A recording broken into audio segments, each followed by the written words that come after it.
Estimados irmãos, no ano 606 a.C., o poderoso rei Nabucodonosor da Babilônia sitiou a cidade de Jerusalém e a tomou, levando cativa grande parte da sua população.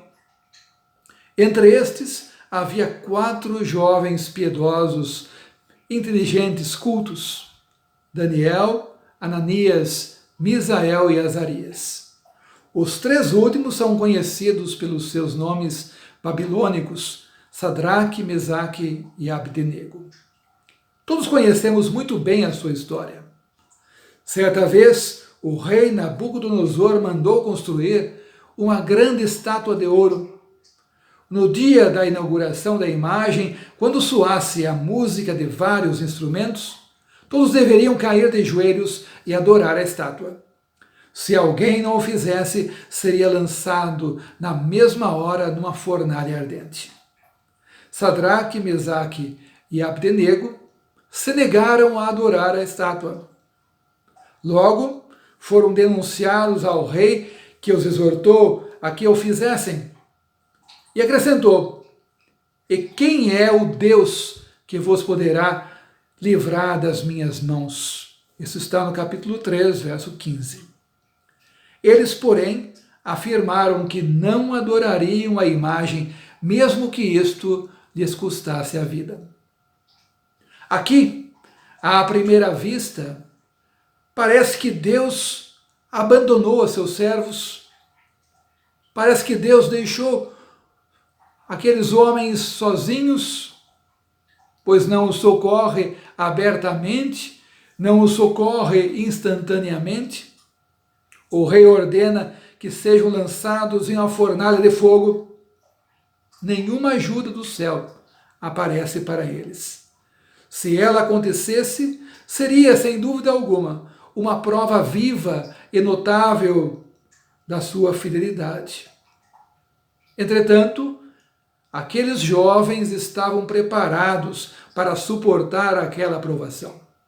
Estavam dispostos a sacrificar a vida presente, já que a vida melhor ocupava os seus pensamentos. Não lhes foi dado um terceiro caminho, apenas a opção de se submeterem à morte ou então de apostatarem da sua fé no verdadeiro Deus. Esta passagem também nos leva a meditar sobre a certeza que temos da vida eterna. Como reagiríamos quando atacados pela calamidade? O que faríamos nós?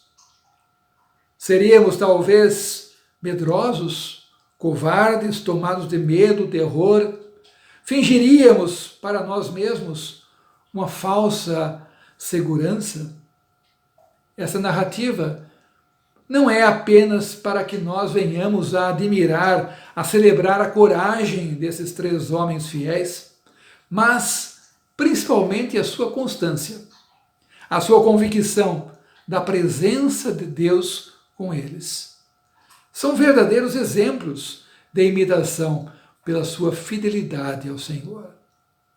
Que nós possamos estar preparados, assim como eles, se e quando necessário, para derramarmos o nosso sangue em prol da verdade, em prol do Evangelho, em prol do reino de Deus. Já com referência ao rei, Daniel mostra aqui o orgulho, a altivez dos governadores quando veem os seus decretos serem desobedecidos.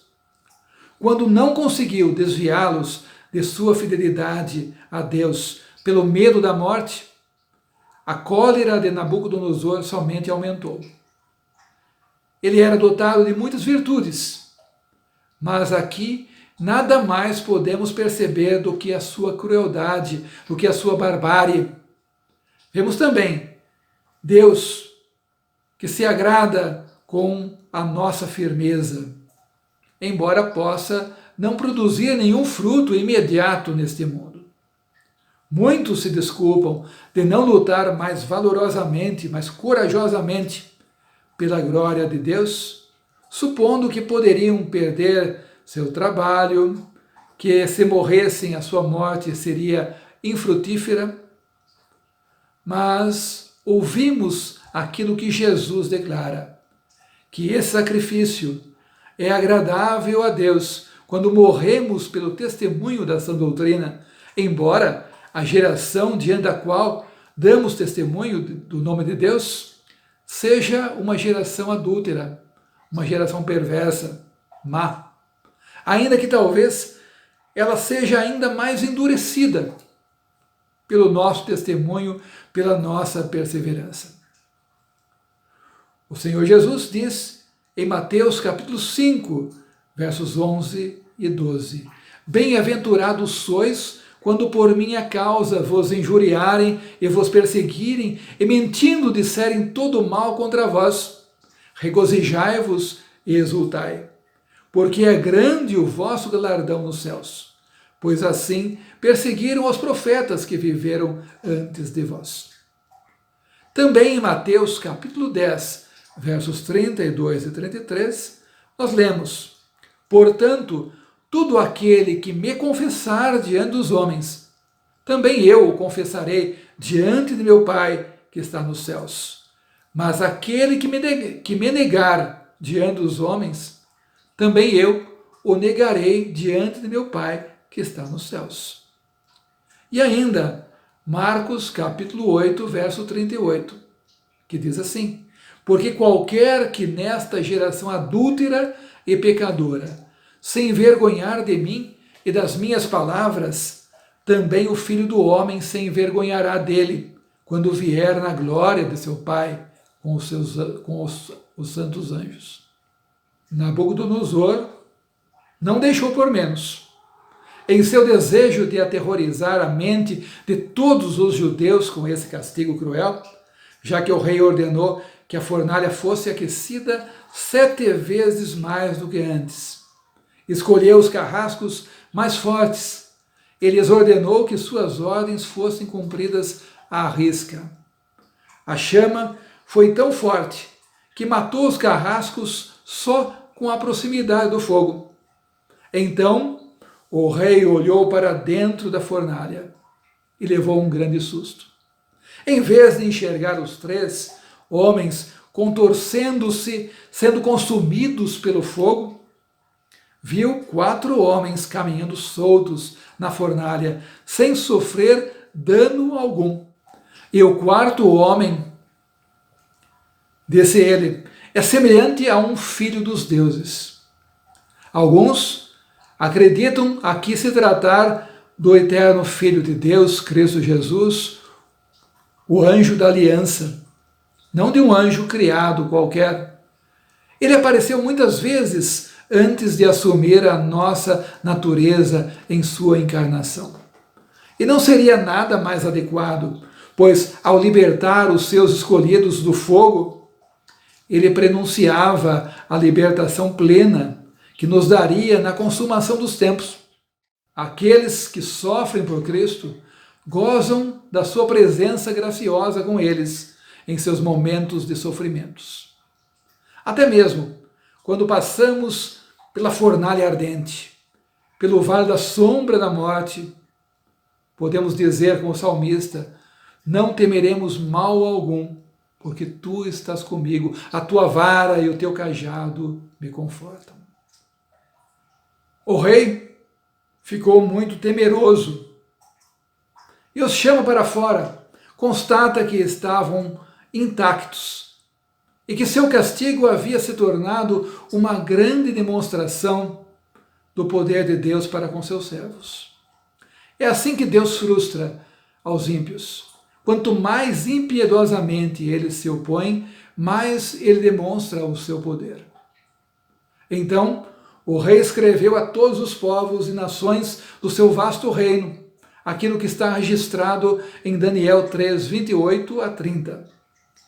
Bendito seja o Deus de Sadraque, Mesaque e Abednego, que enviou o seu anjo e livrou os seus servos que confiaram nele, pois não quiseram cumprir a palavra do rei, preferindo entregar o seu corpo a servirem e adorarem a qualquer outro Deus, senão ao seu Deus.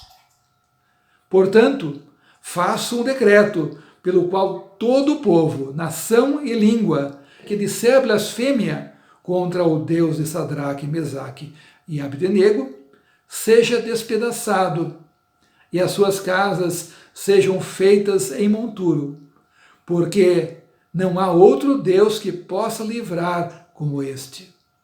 Então, o rei fez prosperar a Sadraque, Mesaque e Abdenego na província da Babilônia. O nosso Deus, Pai, Filho e Espírito Santo, é o mesmo Deus de Sadraque, Mesaque e Abdenego. Jesus diz em Lucas capítulo 12, verso 7, até os cabelos da vossa cabeça estão contados. Não temais, bem mais valeis do que muitos pardais. Confiemos nele de todo o coração e tudo nos irá bem. Que o Senhor nos abençoe. Busquemos a Deus em oração. Bendito, eterno Deus, te adoramos, Senhor, te bendizemos, porque tu tens sido o nosso refúgio de geração em geração. Te agradecemos pelos exemplos do passado, de homens que devotaram as suas vidas a ti, que não temeram, Senhor, os reis, os governantes, mas que antes se firmaram mais e mais em ti.